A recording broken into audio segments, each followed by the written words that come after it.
round 5. It's not one of the glamour ties, but it's no less important. The 1984 semi-finalists hoping it might just be one more step towards bringing back the good times. There'll be a lot more from home park later in this. Plymouth in the 4th round against not Arsenal, Leeds or Liverpool, but 2nd Division Preston North End. No Manchester United? Well, so what? At home park, the competition still fires the imagination. Well, the cup's always special, you know. It's we always seem to get big gates and a lot of interest. And I suppose it does stem from, back in 83, 84 when we got to the FA Cup semi-final. For a 3rd division side to get that far, we beat West Bromwich Albion away. We beat Derby in the end away as well. It was a great achievement, and we nearly went all the way as well. And it's only now, really, that I realise how close we were to actually playing an FA Cup final. And John Barnes is on his way here. Only Riley up with him. George Riley!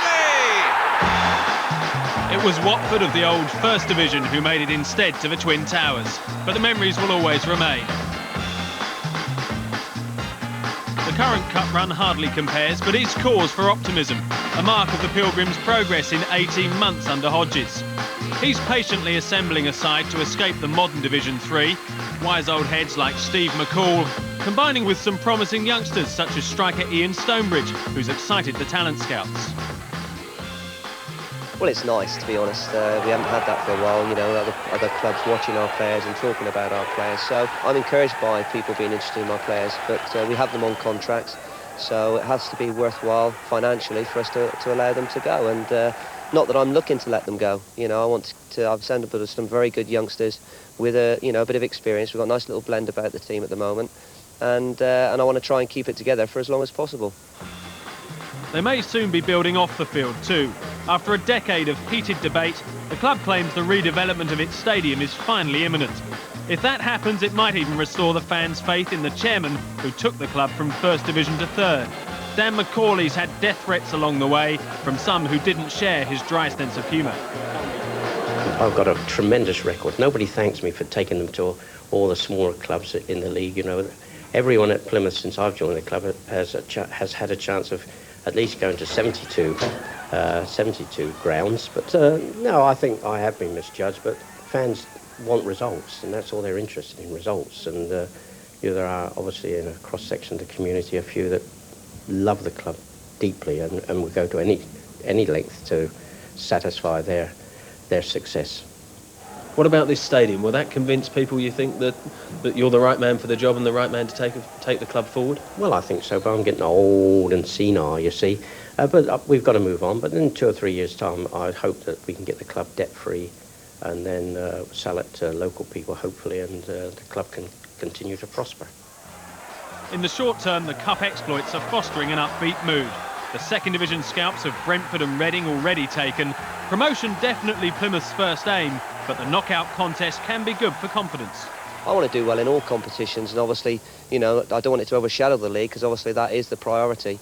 But I want to go as far as we possibly can, and there's an opportunity for players to play on bigger stages, play against better players, and that's what the cup's all about. Preston provided undoubtedly the Devon side's most difficult test so far. Unbeaten in 18, 14 of those wins. Martin Dean among the crowd of almost 11,000.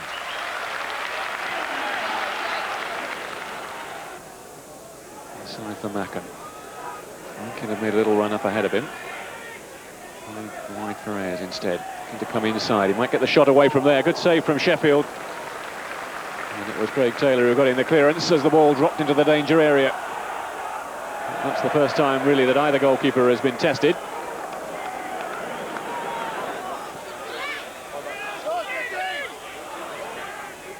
Mackin has kept it in play.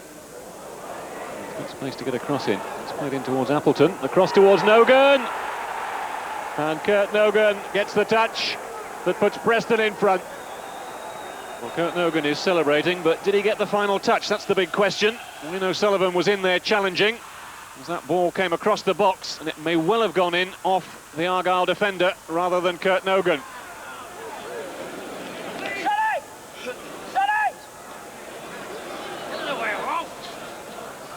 McCall giving it back to O'Sullivan. Now McCall again.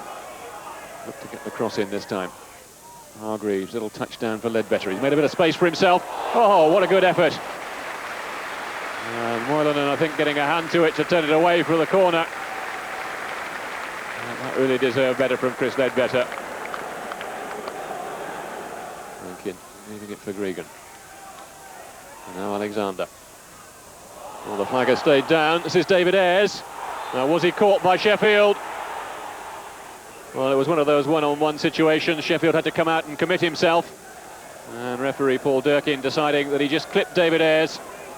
The penalty has been given. Graham Alexander scored from the spot on Monday against Cardiff, and he's done it again for Preston this afternoon. And that looks as if it may be just enough to take the visitors into the 5th round of the FA Cup. And Ledbetter over the top towards Paul McGregor, who's got away from the defender this time. Now, is that a penalty? Well, what referee Paul Durkin had to decide was whether it was an illegal contact. That's one question, and of course what will have come into his mind will have been whether it was perhaps a fair shoulder charge.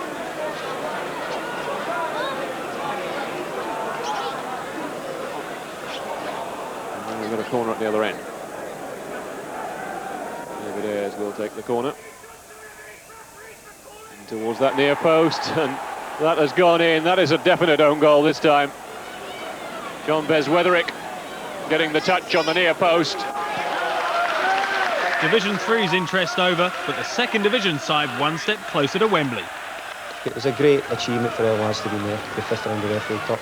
I think it's over 30 years since Preston North End have been that far in the Cup. So we can't take that away from the players here. And, you know, we want to progress, but realistically we're probably not going to win the FA Cup. You know, we'll look at this as a little hiccup. We can't afford to dwell on it for too long. You know, it's one of these things that we've discussed some certain points, and like I say, now we'll put it to the back of our minds, and we've got a game on Tuesday against Torquay. So, you know, it's an opportunity to get ourselves back in the running again and get back on form and put all the things that happened today behind us. Worth reiterating that promotion is the key thing. Well, obviously, yeah, that's the aim of any season. You want to get promoted. You know, we've got a lot of hard work to do before that can be achieved. But, you know, things have gone quite well, and we're, you know, reasonably pleased. But obviously, there's a little bit of a disappointment today, but we'll bounce back.